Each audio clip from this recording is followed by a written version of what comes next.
In the forgotten corners of Burkina Faso, far from the headlines and bright lights, lies a small village called Diapangou. It's a quiet place. Dusty roads, sun-baked houses, and fields that whisper stories to those who listen. But hidden within this humble landscape is a story so powerful, so deeply human, that it silences even the harshest winds. The story of Fatimata and Issa, a couple who lost their sight, but never lost each other. This isn't just a tale of two people navigating blindness. It is a declaration that love, resilience, and human dignity can burn brighter than any affliction. In a world that too often turns its back on the vulnerable, Fatimata and Issa are proof that the human spirit refuses to be forgotten. Let us journey into their world.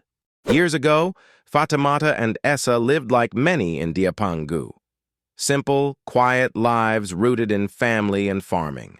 They were young, in love, and hopeful about the future.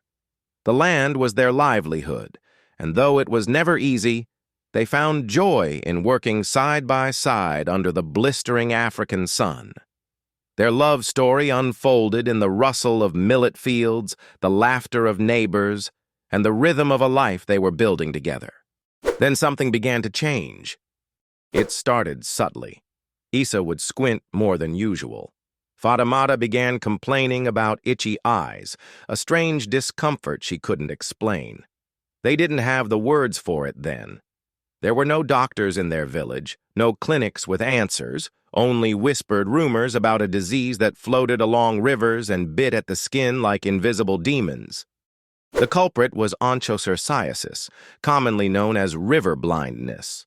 A cruel parasite transmitted by black flies, it eats away at the eyes, slowly darkening the world until everything fades to black. The disease did not strike like lightning. It crept in, quiet and merciless. First it robbed them of comfort, then clarity, then vision. And yet it never robbed them of each other. Blindness could have destroyed them. In a village like Diapangou, where survival hinges on working the land, losing your sight can feel like a death sentence. The world becomes dangerous.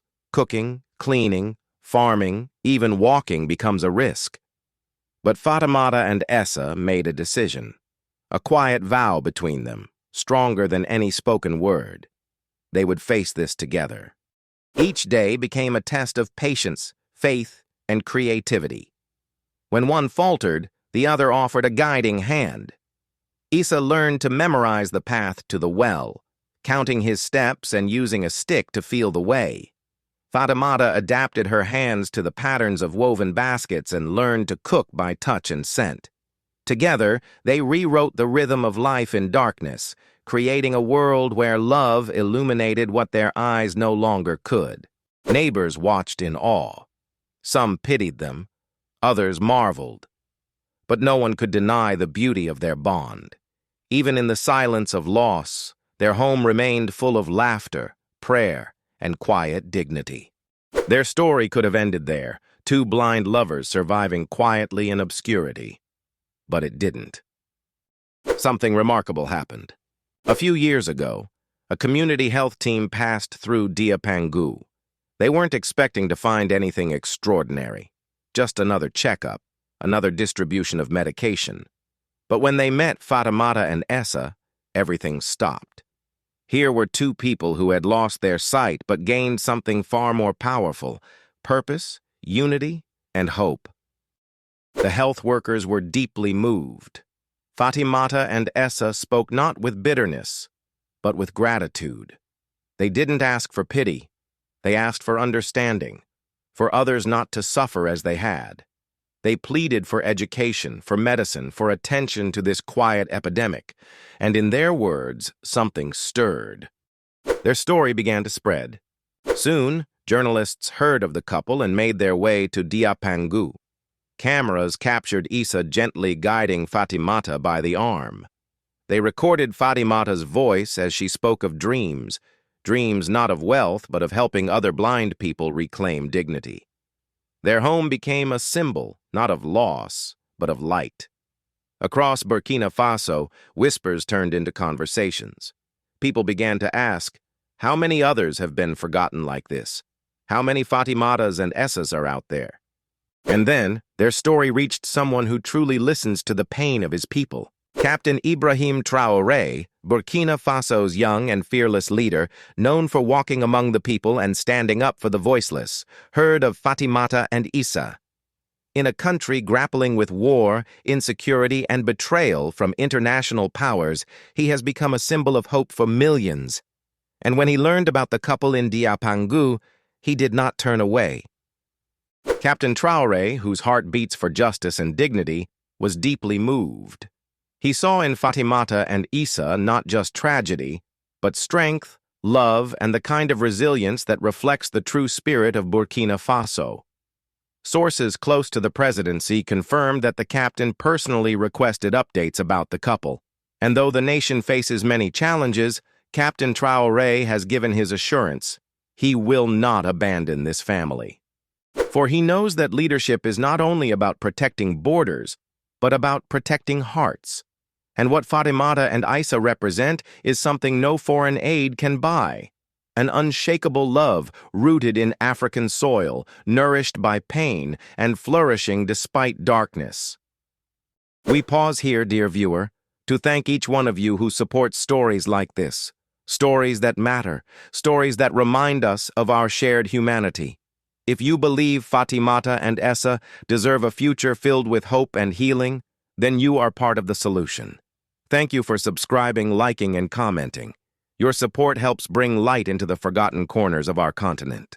But their story is not over.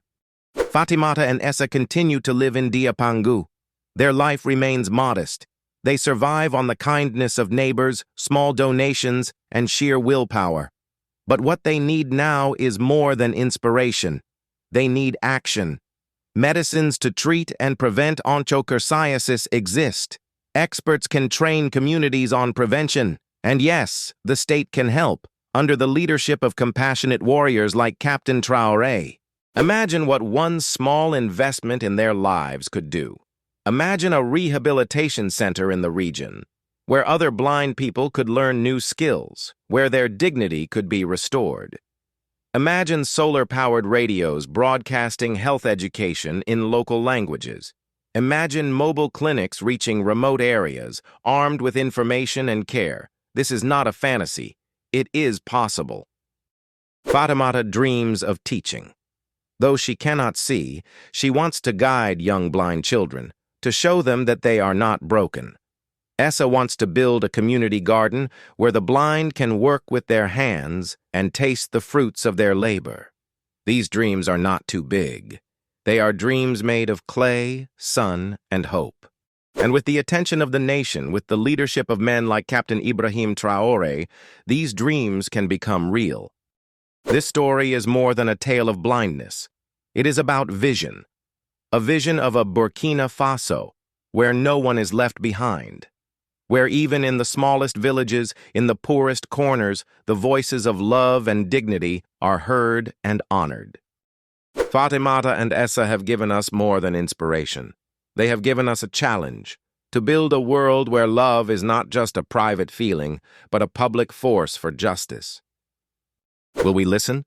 Will we act? Their eyes may no longer see, but through their story, we are all given the chance to see more clearly the kind of world we want to live in.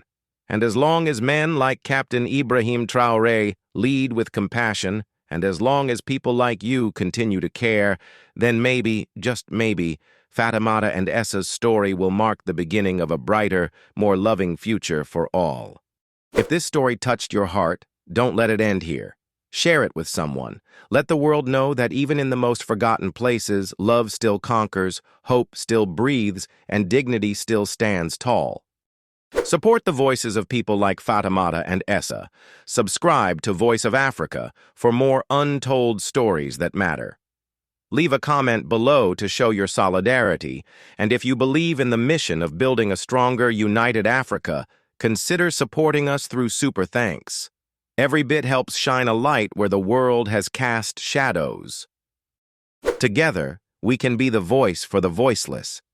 Together, we can reach Captain Ibrahim Traoré and let him know that this family, and many others like them, are still waiting for the justice, care, and dignity they deserve.